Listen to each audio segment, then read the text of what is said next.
Wait lang, ah. Ano ilaw? Ay, ba ate? Ayan. So, ayan, kain tayo. May santol dito. Santol. Ew. Ay? Ay? Nakapang... Nakain ko mo. Harap.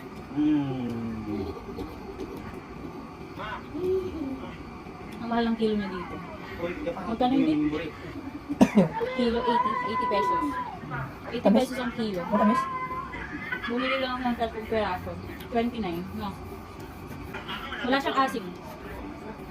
Samantalang sa probinsya, libre lang. Kinuha lang namin sa ano? Bilit-bilit. Pagod mo. Papaalam naman kami sa puno. Aha! Gusto mo sa asin? Lulo na yung maliit eh. Sige, lunukan mo nga lang. Wait lang. Wait lang, ah.